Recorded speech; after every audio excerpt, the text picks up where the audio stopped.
Operação Loki da Secretaria da Fazenda do Estado de São Paulo. Seria o fim da holding rural?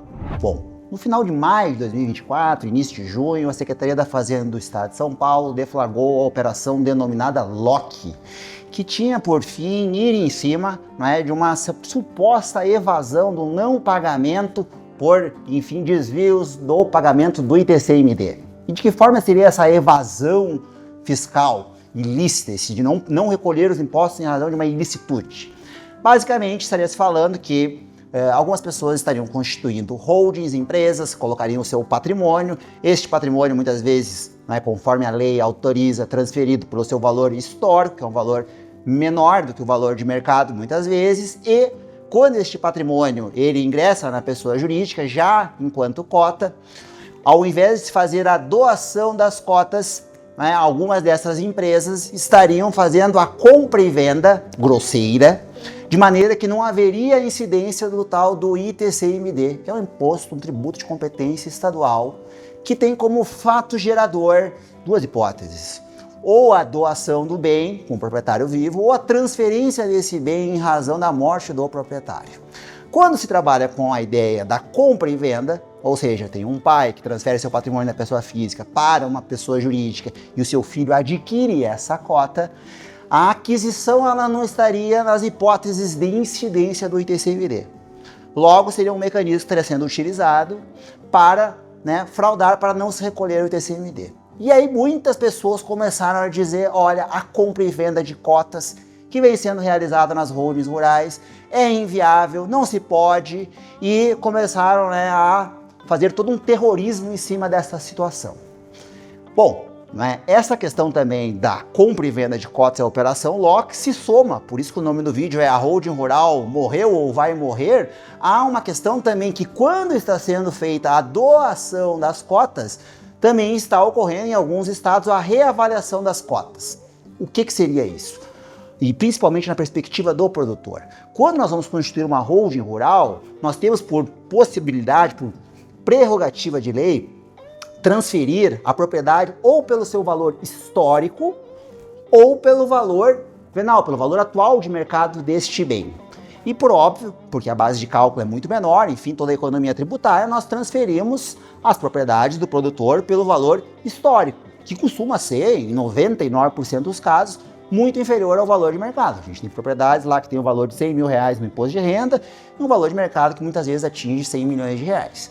Quando este patrimônio é transferido para a pessoa jurídica, que vai ter lá nesse exemplo, digamos, um capital social de R$100 mil, ao se fazer a doação, alguns estados estavam dizendo, só um pouquinho, o ITCMD não será calculado em cima destes R$100 mil, mas sim em cima do valor efetivo, do valor real dessa cota, que é o valor patrimonial, o valor venal deste bem que está inserido nessa empresa, e de maneira que teria uma reavaliação. Aí começou a se ter a questão, que já também em paralelo, o que é largamente utilizado por grandes empresas, da compra e venda de cotas. O que está sendo investigado no Estado de São Paulo, o que estava sendo feito, eram compras e vendas grosseiras, em que eram contratos de compra e venda simulados. Quando a gente está falando na compra e venda de cotas, ou na compra e venda em geral, basicamente nós temos que ter dois pontos aqui para materializar e para afastar a fraude. Nós precisamos que, para ter essa validade, a manifestação, enfim, de vontade por parte do vendedor e o pagamento. É uma transferência onerosa desse bem. O que estava sendo feito era tão simplesmente contratos de compra e venda em que eles eram só uma folha de papel, ou folhas de papel, porque não havia pagamento por parte da pessoa que estava adquirindo aquelas cotas.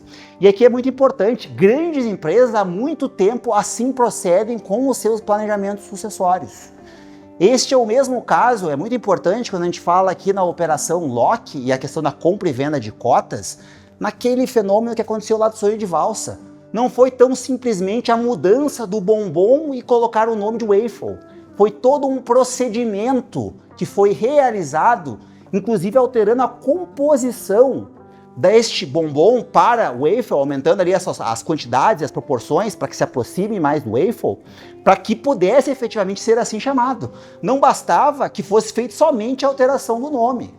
Então muitas pessoas acreditam que fazer uma transferência por compra e venda grosseira, sem se atentar para os requisitos que nós temos que ter para a efetiva compra e venda, basta. Por isso, a compra e venda, quando realizada de forma efetiva e real, tendo a parte do comprador capacidade econômica e financeira para fazer a aquisição dessas cotas e efetivamente realizando o pagamento dessa aquisição, e preenchido alguns outros detalhes, nós efetivamente estamos tendo uma compra e venda que não enseja a tributação por parte do ITCMD. Só que isso não pode ser configurado, nem muitas vezes bagunçado e misturado com esses procedimentos equivocados que vinham sendo realizados no Estado de São Paulo. Por isso, concluindo esse vídeo aqui, da Exago, que sempre compartilha muito esses conhecimentos práticos, a compra e venda de cotas segue sendo um mecanismo de planejamento sucessório quando procedido de uma forma real e bem planejado e utilizado já há muito tempo por grandes empresas que não pararam de utilizar esse mecanismo quando bem aplicado.